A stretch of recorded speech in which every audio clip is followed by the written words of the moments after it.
தற்காப்பு கலைகளை தெரிந்து கொண்டால்தான் பெண்கள் தங்களை தாங்களே பாதுகாத்துக் கொள்ள முடியும். பெண்கள் எந்த சந்தர்ப்பத்தையும் கொடுக்காத அளவு நடந்து கொள்ள வேண்டும். விழிப்புணர்வும் முன்னெச்சரிக்கையும் இருந்தால் பெண்களுக்கு எதிரான குற்றங்களை தடுக்க முடியும். ஓய்வு பெற்ற காவல் ஆணையர் ரவி ஐபிஎஸ் பேட்டி. சென்னை கிழக்கு கடற்கரை சாலை கொட்டிவாக்கத்தில் புதிதாக நிறுவப்பட்ட MMA மிக்சல் மார்ஷல் ஆர்ட்ஸ் தற்காப்பு பயிற்சி மையத்தை ஓய்வு பெற்ற காவல் ஆணையர் ரவி ஐபிஎஸ் ரிப்பன் வெட்டி திறந்து வைத்தார். பயிற்சி மையத்தின் உள்கட்டமைப்புகளை பார்வையிட்ட ரவி ஐபிஎஸ் பின்னர் தனது உடற்தகுதியை நிரூபிக்கும் விதமாக அங்கிருந்த செயல்முறை பயிற்சிகளில் ஈடுபட்டார்.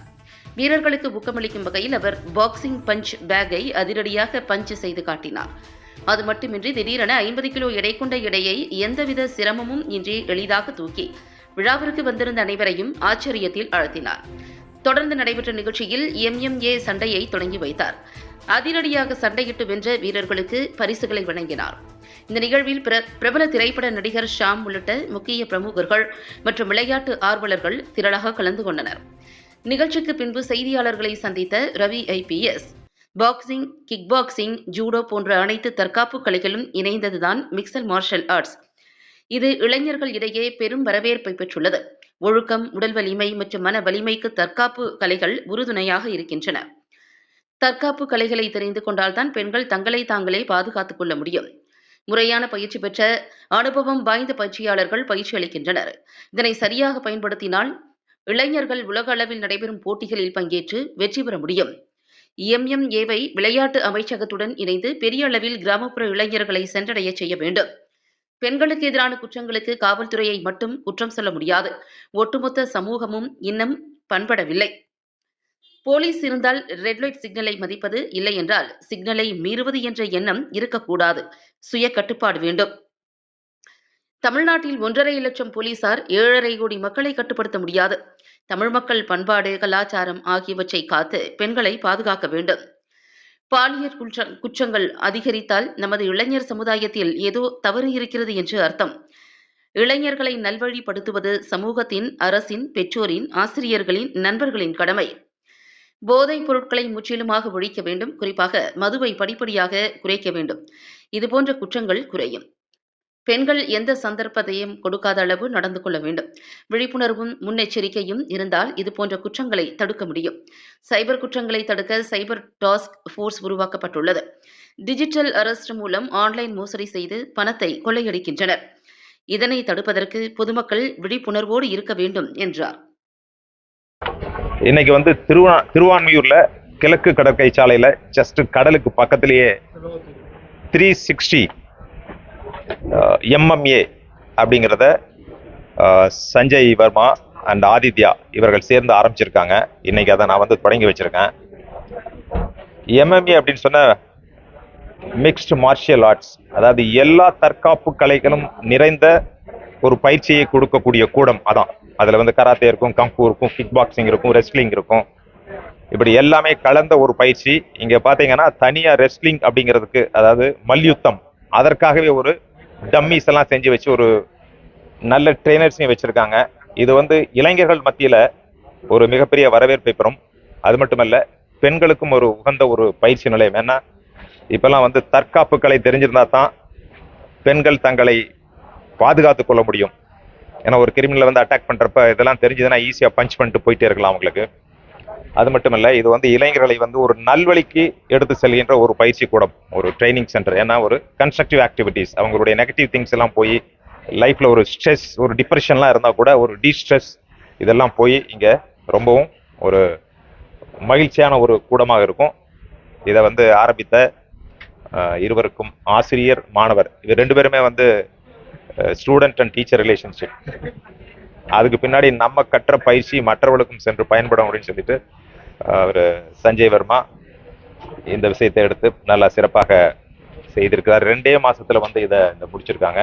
இங்க இருக்கிற ட்ரெயினர்ஸ் ரொம்ப வெல் ட்ரெயின்டு, நிறைய மெடல்ஸ் வாங்கியிருக்காங்க ஏசியன் கேம்ஸ், நேஷனல் லெவல் எல்லாம் போயிட்டு. அதே மாதிரி இதை சரியாக பயன்படுத்தினால் நிச்சயமாக நம்முடைய இளைஞர்கள் உலக அளவில் நடக்கின்ற விளையாட்டு போட்டிகளில் பங்கு பெற்று வெற்றி பெற முடியும். அது மட்டுமல்ல, இது போன்ற நம்முடைய ஸ்போர்ட்ஸ் மினிஸ்ட்ரி, தமிழ்நாட்டில் நம்முடைய விளையாட்டு அமைச்சரகம் சேர்ந்து இணைந்து அவர்களிடம் நீங்கள் இணைந்து கொலாபரேட்டிவ் ஒரு கோஆபரேட்டிவ் அந்த ஒரு முயற்சியில் ஈடுபட்டால் நிச்சயமாக இன்னும் இது பெரிய லெவலில் கொண்டு போகலாம். இது கிராமத்து இளைஞர்களுக்கு இது போன்ற வாய்ப்புகள் நிறைய தரப்பட வேண்டும். இங்க வந்து பாத்தீங்கன்னா நம்முடைய சென்னை சிட்டி ஒரு அர்பன் ஒரு காஸ்மோபாலிட்டன், இது வந்து ஒரு சப்பர்பன் ஏரியாக்கெல்லாம் போகலாம். காஞ்சிபுரம், திண்டுக்கல், மதுரை, திருச்சி, கோயம்புத்தூர் இது போன்ற இடங்களுக்கும் பரவினால் நிச்சயமாக மாணவர்களும் ஒரு நல்ல பயிற்சியை பெறுவார்கள், நல்ல பழக்க வழக்கங்களை கற்றுக்கொள்வார்கள். தொடர்ந்து பெண்களுக்கு எதிராகவும் கொள்ளை நிறைய சம்பவம் நடந்துட்டே இருக்கு. காவல்துறையோட கை கட்டப்பட்டிருக்கா? இதுக்கு காவல்துறையை நம்ம வந்து சொல்ல முடியாது, ஒட்டுமொத்த சமுதாயம் தான். நம்முடைய சமுதாயம் இன்னும் பண்படவில்லை அப்படின்னு நினைக்கிறோம். சரி, நம்ம வந்து எப்பொழுதுமே ஒரு தனியாக ஒரு 4 அறைக்குள்ள இருக்கிறப்போ நம்ம எப்படி நடந்துக்கிறோம் அப்படிங்கிறது தான் முக்கியம். அதுதான் கேரக்டர் கல்ச்சர்னு சொல்றாங்க. ஒரு போலீஸ் இருந்தா அந்த சிக்னலை வந்து மதிச்சு அங்கேயே நிக்கிறது, போலீஸ் இல்லைன்னா ரெட் லைட்டை தாண்டி போறது அப்படிங்கிற எண்ணம் நம்முடைய மத்தியில் இருக்கக்கூடாது. நம்ம வந்து ஒரு செல்ஃப் டிசிப்ளின் வேணும், அப்பதான் பண்ண முடியும். இப்போ ஒரு 1.5 லட்சம் போலீஸார் தமிழ்நாட்டில் இருக்கிறாங்க. அவங்க வந்து 7.5 கோடி மக்களை வந்து நம்ம கட்டுப்படுத்த முடியாது. நம் பண்பட வேண்டும். தமிழ் மக்கள், தமிழ் பண்பாடு, கலாச்சாரம் இதையெல்லாம் நம்ம பின்பற்றினால் நிச்சயமாக பெண்களுக்கு பாதுகாப்பு. அதிகமா பாலியல் குற்றவாளிகள் தினந்தோறும் நடைபெற்றிருக்கு. கடுமையான போலீஸ் நடவடிக்கை எடுத்தாங்க. அப்பனா நம்முடைய இளைஞர்கள் மத்தியில் ஏதோ தவறு இருக்குன்னு அர்த்தம். பாலியல் குற்றங்கள் அதிகமாக நடக்குதுன்னா அதற்கு காரணம் அதிகமாக இருக்கின்ற இளைஞர்கள். அந்த இளைஞர்களை நல்வழிப்படுத்த வேண்டியது நம்முடைய சமூகத்தினுடைய கடமை, அரசாங்கத்தினுடைய கடமை, பெற்றோர்களுடைய கடமை, படிக்கின்ற பள்ளிக்கூடம், அவருடைய நண்பர்கள் இதையெல்லாம் பார்க்கணும். அதே மாதிரி இந்த போதைப் பொருட்கள் எல்லாத்தையும் முற்றிலுமாக ஒழிக்க வேண்டும். அதே மாதிரி மதுவையும் படிப்படியாக குறைச்சிட்டே வந்தோம்னா இது போன்ற விஷயங்கள் குறையும். ஏன்னா அந்த மதுவின் போதையில மூளை பாதிக்கப்படுறான். அது வந்து அளவா அடிச்சா பரவாயில்ல, அளவுக்கு அதிகமாக அடிக்கிறப்போ அது வந்து ஒரு மூளையை பாதித்து ஒரு தீய செயல்களில் ஈடுபட தூண்டுகிறது. இதுவும் ஒரு காரணம் தான். பெண்கள் வந்து நம்ம எந்த சந்தர்ப்பத்தையும் கொடுக்காத மாதிரி நம்ம நடந்துக்கணும். அந்த சூழ்நிலையை உருவாக்க கூடாது. சரி, நம்ம 12 மணிக்கு பெண்கள் தனியாக நடந்து போகணும் அப்படிங்கறதான் நம்முடைய விருப்பம். காந்திஜி அதான் சொன்னாரு. காவல்துறையும் எல்லாமே இருக்கும், பாதுகாப்போடு தான் பெண்கள் போகணும்னு நினைக்கிறோம். ஆனாலும் ஒரு சில நேரங்களில் நாம் அந்த தருணத்தை, அந்த சூழ்நிலையை உருவாக்க கூடாது. இப்ப நைட்டு ஒரு 12 மணிக்கு தனியா போகக்கூடாது. இப்ப கோயம்புத்தூர்ல ஒரு இன்சிடென்ட் நடந்துச்சு, அதை வச்சு பாக்குறப்போ பெண்ணை குறை சொல்ல முடியாது. இருந்தாலும் அந்த ஒரு ஸ்கோப்பை கொடுக்க கூடாது. இப்ப நம்முடைய பர்ஸை வந்து சாதாரணமா தூக்கி ஒரு டேபிள்ல வச்சுட்டு போக முடியாது. அதை வந்து ஒரு லாக்கர்ல போட்டு வச்சுட்டு போனா சேஃபா இருக்கும். இப்ப நம்ம வீட்டை திறந்து போட்டு போக முடியாது, வீட்டை லாக் பண்ணணும். அது மாதிரி நம்ம போறப்போ ஒவ்வொருவரும் ஒரு விழிப்புணர்வு, ஒரு முன்னெச்சரிக்கை உணர்வோடு இருக்க முடியும், இருந்தா தான் இதை தடுக்க முடியும்.